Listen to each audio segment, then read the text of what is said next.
आपके साथ मैं हूं जुनेद रज़ा। अस्सलाम वालेकुम। कैसे हैं आप? उम्मीद है खैरियत से होंगे।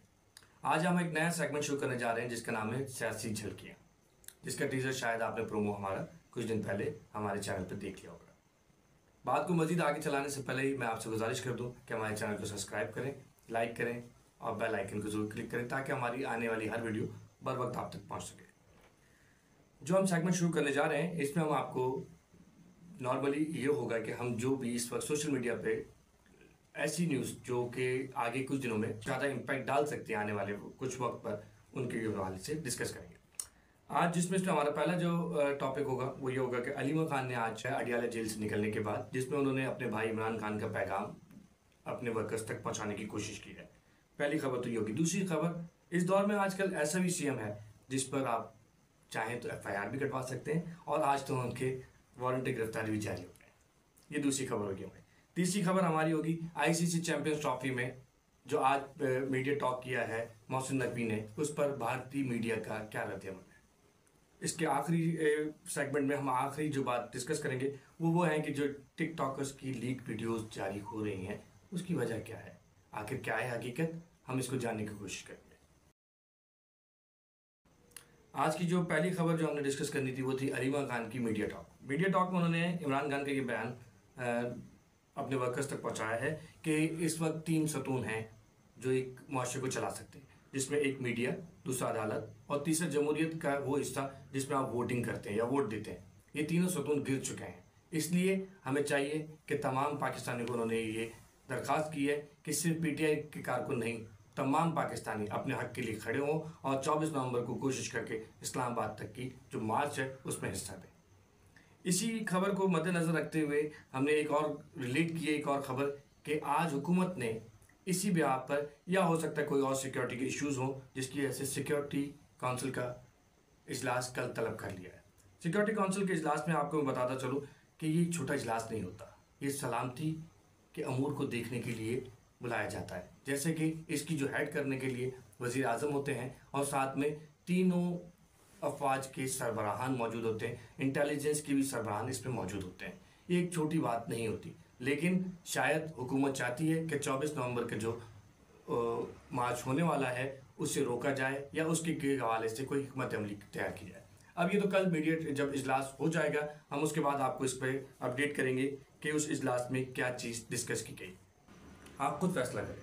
कल सिक्योरिटी सलामती काउंसिल का इजलास बुलाया गया और आज अलीमा खान का दो टोक ऐलान इमरान खान की तरफ से कि ये हकीकी आज़ादी की जाए आखिरी मराइल में है।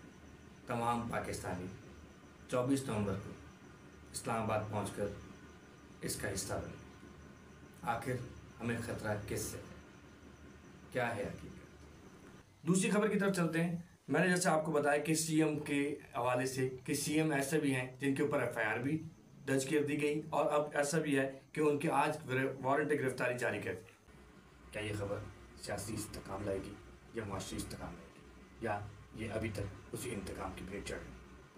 क्या CM अमीन अली गंडापुर अपना काफिला खैबर पख्तूनख्वा से ला पाएंगे? 24 नवंबर को जो काफिला खैबर पख्तूनख्वा से निकलेगा क्या उसको लीड कर पाएंगे? एक अवामी राय ये भी है कि अली अमीन गंडापुर कहीं ऐसा तो नहीं है विकेट की दोनों तरफ खेल रहा हो, क्योंकि इस मुल्क में एक आम इंसान की FIR नहीं कर सकते, तो एक CM के ऊपर FIR कटना और वारंट गिरफ्तारी जारी कर देना, क्या है हकीकत। काफ़ी अर्से बाद अब पाकिस्तान में मैदान सजेंगे, उनकी तैयारियां मुकम्मल कर ली गई हैं। तमाम स्टेडियम्स उनकी रेनोवेशन का काम PCB के काम के मुताबिक जारी है और वो आखिरी मराइल में पहुंच चुका है। इस वक्त ICC चैंपियंस ट्रॉफी के हवाले से मोहसिन नकवी साहब जो कि इस वक्त PCB के चेयरमैन हैं, उन्होंने मीडिया टॉक करते हुए बताया कि हम ICC पे ये वाज़ेह तौर पर दो टोक तरीके से पैगाम पहुंचा चुके हैं कि हाइब्रिड मॉडल किसी तौर पर तस्लीम नहीं किया जाएगा। ICC चैंपियंस ट्रॉफी जो कि इस बार जो होस्ट पाकिस्तान कर रहा है, इनके तमाम तर मैचेस कोशिश होगी कि पाकिस्तान में ही खेले जाएँ। हाइब्रिड मॉडल सिर्फ इंडिया के लिए इस्तेमाल किया जा रहा था, लेकिन उन्होंने बताया कि ICC के साथ तो हमारा रब्ता है, लेकिन भारतीय क्रिकेट बोर्ड अगर कोई तहफ़्फ़ुज़ात रखता है तो वो खुद से हमसे रब्ता करे, क्योंकि उनके तहफ़्फ़ुज़ात अगर हैं भी तो हम उसे फ़िक्स करेंगे। इसी चीज़ को मद्देनज़र रखते हुए आज सोशल मीडिया, जो भारतीय सोशल मीडिया है या भारतीय मीडिया ने इस चीज़ का कोहराम मचा दिया है कि पहले तो उन्होंने सख्त अल्फाज यूज़ करते हुए कहा कि आई चीज़ों को हमने ये दो टोक बता दिया है। उसके बाद एक नरम लहजा रखते हुए शायद उन्होंने ये कहा कि अगर उनको कोई तहफ़्फ़ुज़ात हैं वो दूर कर दें। तहफ़्फ़ुज़ात बिल्कुल इंडिया की तरफ से जो हैं वो हार्वर्ड मॉडल के हैं, लेकिन हम उनको ये क्लियर कर दें कि तहफ़्फ़ुज़ात सिर्फ सिक्योरिटी के हवाले से बताए गए हैं। मोहसिन नकवी ने जो ये बात की थी कि जो अगर तहफ़्फ़ुज़ात भारतीय क्रिकेट बोर्ड रखता है, अगर उनको इस हवाले से पीसीसीआई को कोई तहफ़्फ़ुज़ात हैं तो वो हमसे रब्ता करें। हम सिक्योरिटी के तमाम तर जो भी इश्यूज़ उनको लायक हैं या वो समझते हैं उनको हम फिक्स करने के लिए तैयार हैं।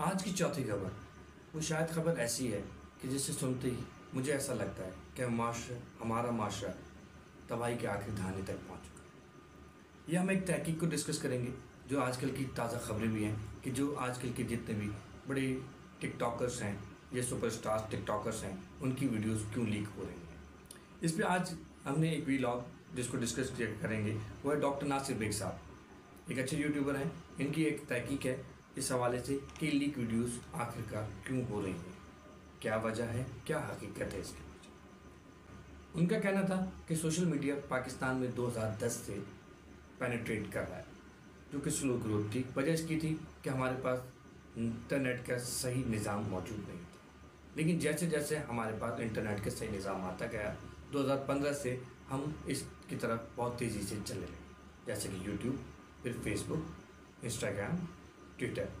लेकिन इन सब को मात देने के लिए एक नई ऐप चाइना ने लॉन्च की जो थी टिकटॉक। टिकटॉक ऐसी ऐप है जिसमें आप नॉर्मली सोशल लाइफ को भी डिस्कस कर रहे होते हैं। नॉर्मली जितने भी बड़े टिकटॉकर हैं सुबह उठने से लेकर शाम में रात तक सोने तक की तमाम छोटी छोटी वीडियोस को वहीं बनाते हैं और वहीं अपलोड कर देते हैं। एक आम सा ट्रक ड्राइवर जो कि खैबर पख्तूनख्वा से शायद निकलता है, वो भी रास्ते से गुजरते हुए कई जगहों की वीडियोस उसी वक्त बनाता है और डेटा अगर मौजूद है उसके बाद तो उसी वक्त अपलोड भी कर देता है। डॉक्टर साहब का मज़ीद कहना था कि टिकटॉक को मज़ीद पजीराई मिली वो कंदील बलूच के केस के बाद, क्योंकि वो भी इसी तरह के छोटे छोटे टिकटॉक्स बनाती थी और फिर वो मार्केट में वायरल हो जाते थे। जब वायरल होते थे तो उसका नतीजा ये निकला कि उसी के भाई ने उसे कत्ल कर दिया। फिर वक्फा से हम देखते रहे कि उसके बाद फिर रहीम शाह जैसे, और उसके बाद अगर आप देखें तो काफ़ी ऐसी छोटे छोटे टिकटॉक्स हैं और फिर वो मकबूलियत की ऊंचाई तक पहुंच जाते हैं। जैसे कि इसमें छोटे छोटे से अगर आप देखें तो एक खातून थी जिन्होंने खड़े होकर कहा था यहाँ पार्टी हो रही है। वो आज पाकिस्तान की drama actress, super drama actress कहलाती है। ठीक, इसके बाद अगर आप देखें तो एक गाना वायरल हुआ, एक उस पर शादी ब्याह में कोई नाचते हुए खातून थी जिनकी टिकटॉक वायरल हुई, मेरा दिल ये पुकारे आ जा। लेकिन वो वायरल होते ही वो मकबूलियत की आखिरी हदों तक जा पहुँची। डॉक्टर साहब अपनी तहकीक करते हुए इस वीलॉग में मज़ीद बताते हैं कि उन्होंने कुछ साइकेट्रिस्ट से इस हवाले से मालूमात देने की कोशिश की कि क्या वजह है कि लोग तरक्की हासिल करने के लिए इस हद तक जा रहे हैं। तो उन्होंने आज की इस जनरेशन के हवाले से बताया कि जनरेशन जो नौजवान नस्ल है वो फ़ौरन मशहूर या अमीर होना चाहती है, जिसको आसान हल उनके लिए ये एप्लीकेशंस हैं जिन पर वो बहुत तेज़ी से कुछ भी करके किसी भी हरकत में आके लिपसिंग करके छोटे छोटे वीडियोस बना के वो मशहूर होना चाहते हैं।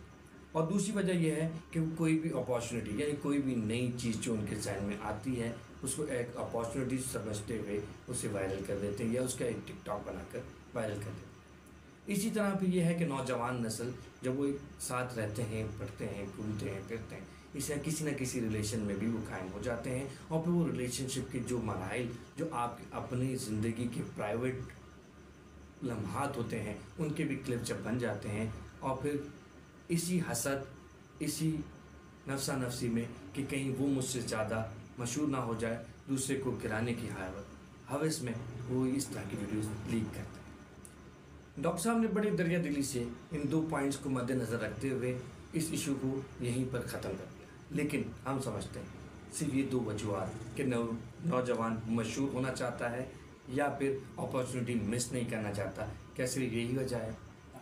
क्या वजह ये नहीं कि ये माशरा अपनी दीनी, शरई, माशरी, रवायती इक़दार भूलता जा रहा है? लेकिन माशरा इस हद तक भी बिगड़ चुका है कि कुछ लोग सिर्फ मकबूलियत हासिल करने के लिए अपनी वीडियोस को लीक करवा देते हैं। आप खुद फैसला करें क्या है हकीकत, और हमें कमेंट करके ज़रूर बताइएगा। बशर्ते ज़िंदगानी अगले किसी व्लॉग में मुलाकात होगी, तब तक इजाज़त दीजिए। अल्लाह हाफ़िज़।